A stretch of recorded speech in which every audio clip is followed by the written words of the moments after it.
Il fallait écarter un homme gênant. Laurent Gbagbo revient sur son jugement par la CPI. De retour dans son village natal de Mama, dans le centre-ouest de la Côte d'Ivoire, l'ancien président Laurent Gbagbo a évoqué lundi son jugement par la Cour pénale internationale. « Je ne suis pas un criminel. » Pour la première fois depuis son retour en Côte d'Ivoire, l'ancien président Laurent Gbagbo a parlé, lundi 28 juin, de son jugement et de son acquittement par la Cour pénale internationale, CPI, affirmant qu'il avait été envoyé à La Haye car il fallait écarter un homme gênant. La CPI, ce n'était pas sérieux. Il fallait écarter un homme gênant, un concurrent gênant, alors on m'a mis là-bas, a déclaré Laurent Gbagbo à son domicile de Mama, son village natal dans le centre-ouest de la Côte d'Ivoire.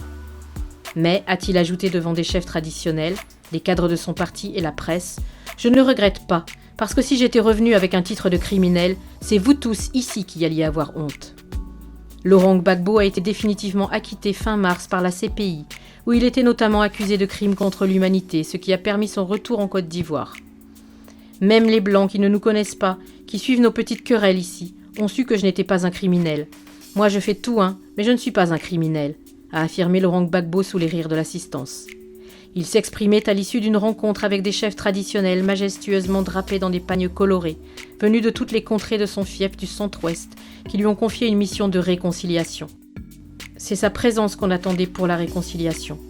Il faut qu'il s'appuie sur sa popularité pour appeler le peuple ivoirien à la réconciliation totale, a déclaré à l'AFP Joseph Goliobou, le chef des terres de Mama, une autorité locale entourée de notables. Ces chefs traditionnels devraient également participer à une cérémonie destinée à le purifier, comme le veut la tradition de son ethnie Bété pour quelqu'un qui a été emprisonné et libéré. Mardi, quand je vais le purifier, je vais lui demander d'être au service de la réconciliation, que ses premiers mots à la nation aillent dans le sens de la réconciliation, a affirmé le chef des terres, affirmant être mandaté par ses pairs pour cette cérémonie. En pays Bété, lorsqu'un membre de la famille sort d'une situation difficile, on lui fait une purification.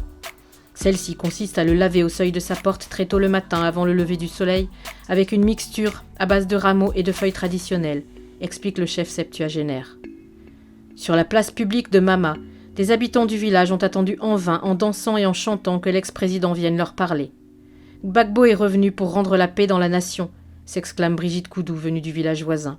« Je suis en joie, cette journée est particulière. Le président Gbagbo est libre. On veut l'entendre, qu'il dise seulement un mot », déclare de son côté Béatrice Djedje, un rameau en signe de paix et de réconciliation à la main. Plusieurs milliers de personnes lui ont réservé dimanche un accueil triomphal à Mama, 10 jours après son retour à Abidjan. Un retour qui n'a donné lieu à aucun incident, contrairement à son arrivée le 17 juin à Abidjan, marqué par de nombreux accrochages entre les forces de l'ordre et ses partisans qui voulaient l'accueillir près de l'aéroport.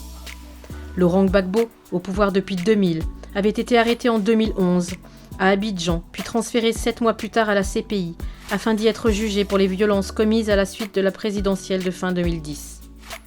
Son refus de reconnaître sa défaite face à Alassane Ouattara avait provoqué une crise post-électorale sanglante ayant fait 3000 morts.